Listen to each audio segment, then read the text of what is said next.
भाषण है जिसमें कहा जाता है कि हमने कहा था, हमने बताया था, बार बार बताया था। अरविंद केजरीवाल जी को गिरफ्तार करने के पीछे पार्टी को तोड़ना और दिल्ली और पंजाब की सरकारों को गिराना, ये मंशा है। और ये बार बार अरविंद केजरीवाल जी कह रहे थे। बहुत सारे साथियों को लगेगा कि हमें राजकुमार भाई से आज बहुत नफरत है, हम उनको धोखेबाज कहेंगे, हम उनको बेईमान कहेंगे, हम उनको ऐसा कुछ नहीं कहेंगे। मैं मानता हूं एक परिवार चलाने वाला आदमी, बच्चे हैं, परिवार है, इज्जत है, रिश्तेदार हैं, ऐसे में ईडी पकड़ के ले जाएगी, तिहाड़ में सालों सड़ाया जाएगा, ये सुन के वो डर गए। हर आदमी संजय सिंह नहीं है। मुझे लगता है कि वो डर गए। कई बार पार्टी कुलीग से ये बात कह रहे थे कि जैसे ही थोड़ा एक्टिव होता हूं फोन आ जाता है। इस तरीके से एक दलित समाज से आने वाले एक चुने हुए विधायक, एक दिल्ली के मंत्री को डराया जा रहा है। आप सोचिए आम लोगों की क्या हालत होगी इस देश के अंदर जब ये चुनाव जीत जाएंगे अगर, तो ये क्या करेंगे इस देश का हासिल। थोड़ी राजनीतिक बात भी करूंगा। पटेल नगर एक रिजर्व्ड कॉन्स्टिट्यूंसी है। ये बात राजकुमार आनंद जानते हैं कि रिजर्व्ड कॉन्स्टिट्यूंसी के अंदर वो भारतीय जनता पार्टी से लड़ेंगे, बुरी तरह से हारेंगे, तीसरे नंबर पे आएंगे।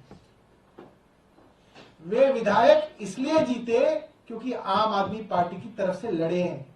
बहुत साल कई पार्टियों में रहे, उनको पता है क्या हश्र होता है भारतीय जनता पार्टी का। इसके बावजूद उनसे रिजाइन कराया गया, पार्टी से रिजाइन किया, पद से रिजाइन किया, क्योंकि पार्टी से रिजाइन कर दिया तो वो विधायक भी नहीं रहे। कौन आदमी ऐसा करेगा? किसी को पार्टी से अगर दिक्कत भी होगी तो वो ये कहेगा ठीक है मैं अपना टेन्योर पूरा करता हूं, जनता के बीच में अपनी जगह बनाता हूं, टेन्योर पूरा होगा, पार्टी से रिजाइन करेंगे, जो पार्टी पसंद आएगी उससे लड़ेंगे। ये तो सुसाइड है, ये तो आग में कूदना है। कोई आदमी क्यों सुसाइड कर रहा है? उस आदमी की क्या मजबूरियां बना दी गई? आप सोचिए कितना डराया जा रहा है आज। एक चुने हुए विधायक और एक मंत्री को आज इतना डरा दिया गया कि वो आज रेजिग्नेशन करने के लिए छोटे से किसी कमरे में छुप के प्रेस कॉन्फ्रेंस कर रहा है। आपने देखा ही होगा। मुझे लगता है कि शर्म आनी चाहिए आज भारतीय जनता पार्टी को कि आज उसने इस देश के प्रजातंत्र की वो हालत कर दी है जिस देश का संविधान बाबा साहब अंबेडकर ने लिखा कि इस देश में लोग आजादी से जिएंगे, आजादी से सवाल पूछेंगे, सरकार से सवाल पूछेंगे। उस देश की हालत आज ये कर दी है कि चुने हुए मंत्री जो है इस तरह से रिजाइन कर रहे हैं। बहुत शर्म की बात है। और मुझे लगता है भारतीय जनता पार्टी एक बार तो कामयाब हो गई। मैं अपने साथियों से कहना चाहूंगा डरना नहीं है। आपके सामने संजय सिंह का उदाहरण है, झूठे मामलों में फंसाया गया, 6 महीने रहे जेल के अंदर, मगर देखिए बाहर आए और शेर की तरह दहाड़ रहे। संजय सिंह बनना है, मनीष सिसोदिया बनना है, अरविंद केजरीवाल बनना है, सत्येंद्र जैन बनना है, राजकुमार आनंद नहीं बनना। हमें उनसे पूरी सहानुभूति है, मगर पार्टी में राजकुमार आनंद के लिए सहानुभूति सिर्फ इसलिए कि वो डर गए, मगर हमें राजकुमार आनंद नहीं बनना, हमें संजय सिंह और अरविंद केजरीवाल बनना है। बहुत बहुत धन्यवाद। एक इसमें जानकारी और मिली है, चाहे आप लोग कंफर्म कर लीजिएगा, कि उनके आसपास के लोगों ने ये भी बताया कि संभवतः 12 अप्रैल का ईडी का नोटिस भी उनको मिला था। और आज तारीख कितनी है? 10 अप्रैल। 10 अप्रैल। अभी मंत्रिमंडल में कौन नया मंत्री होगा? आरोप लगा के कह रहे हैं कि अब जिस सपने के साथ वो आए थे बाबा साहब के सपने के साथ, वो आप लोगों ने पूरा नहीं किया। तो 23 घंटे की छापेमारी के बाद क्या बोला था उन्होंने? वो भी सुनाइए, सुनाइए भाई, लाइए हम सुना देते हैं। दिल्ली के समाज कल्याण मंत्री राजकुमार आनंद हमारे साथ हैं, जिनके घर से 22-23 घंटे की छापेमारी के बाद निकली है।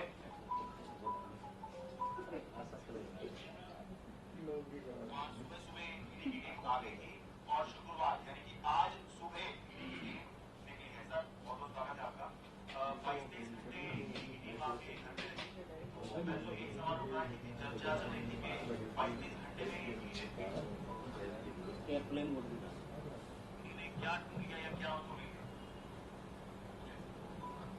फोन करे चले इसका लाइव चला रहे हैं। लाइव चला दो बैनर।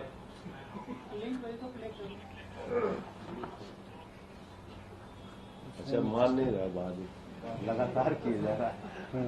रुकिए भाई, जरूर सुन के जाइए आप लोग। ये इतना बढ़िया सवाल आपने पूछा है। बड़े पुराने पत्रकार हैं इसमें। हाँ,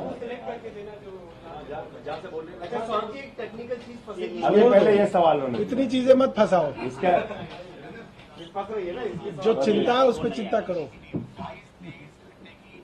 सही इस पे टच करो। सुबह सुबह ईडी की टीम आ गई थी और शुक्रवार यानी कि आज सुबह ईडी की टीम निकली है। सर बहुत बहुत स्वागत है आपका। 22-23 घंटे ईडी की टीम आपके घर पे रही। तो पहले तो यही सवाल उठ रहा है, कितनी चर्चा चल रही थी कि 22-23 घंटे में ईडी ने क्या ढूंढ लिया या क्या उनको मिल गया? कुछ भी नहीं उनको मिला। पूरे दिन वो बार बार उन्हीं कमरों में बार बार जाते रहे।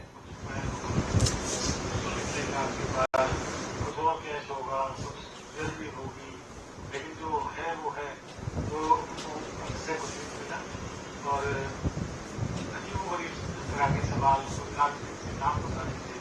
ये लोगों को जानते हो आप, महीना तो सुनाई करने वाले काम, तो इस तरह से वो टाइम किल करते रहे और कुछ नहीं। इससे पहले आम आदमी पार्टी के और नेताओं के घर पर या दिल्ली सरकार के और मंत्रियों के घर पर भी ईडी ने कार्रवाई की। तो उसमें हमने देखा कि 6-7 बजे के आसपास जो है ईडी अपनी कार्रवाई करके निकल जाती है। टाइम तो वही होता आने का सुबह का, लेकिन 6-7 बजे निकल जाती है।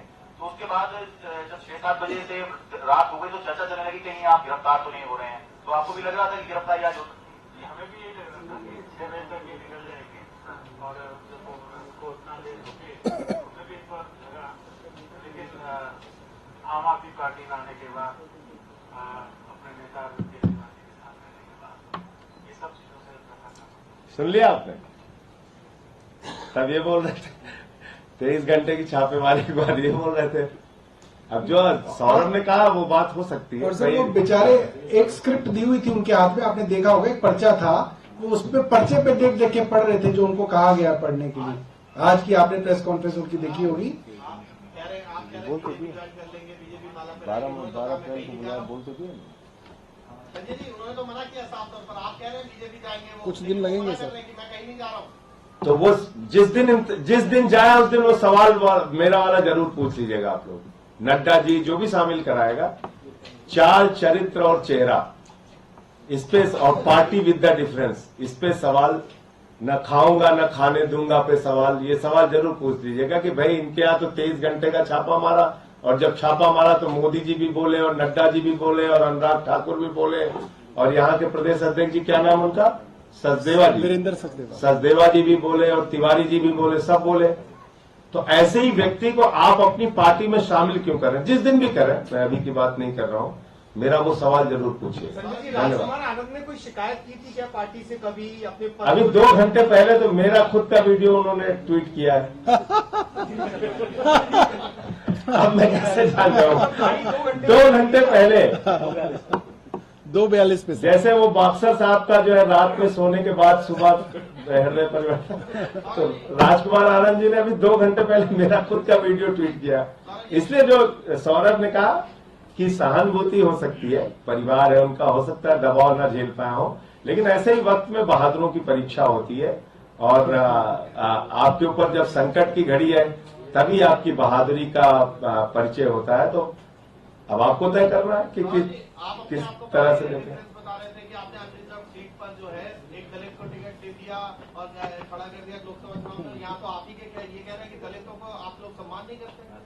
उन्होंने कहा दलितों को शामिल कर लेते, फिर कॉर्नर मीटिंग होती रहती है, बुलाया नहीं। भारत के अंदर आजादी के बाद पहली सरकार है जिसने बाबा साहब का संविधान अपने स्कूलों में पढ़ाने का निर्णय लिया। और हर जगह सर फोटो, हर जगह फोटो हमारे सरकारी दफ्तरों में बाबा साहब की। और अनरिजर्व पे रिजर्व आदमी, अनरिजर्व पे रिजर्व अकेले यही नहीं, कई स्टेट्स के चुनाव में हमने ये दिया। और दूसरी बात यह है कि एक चीज बताइए, शिक्षा फ्री, स्वास्थ्य फ्री, बिजली फ्री, पानी फ्री, बस की यात्रा फ्री, इसका लाभ सबसे ज्यादा किसको होता है?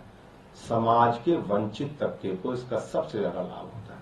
इसलिए ये बात कहना तो स्क्रिप्टेड हो सकता है, वो मैं मानता हूं, जो बता रहे थे कि कुछ लिख के दिया गया उनको, तो उसके नाते। और वैसे भी हम लोगों से बातचीत में तो बराबर उन्होंने पार्टी की तारीफ ही की और ये कहा कि नहीं, ये पार्टी बाबा साहब के रास्ते पे चल रही है।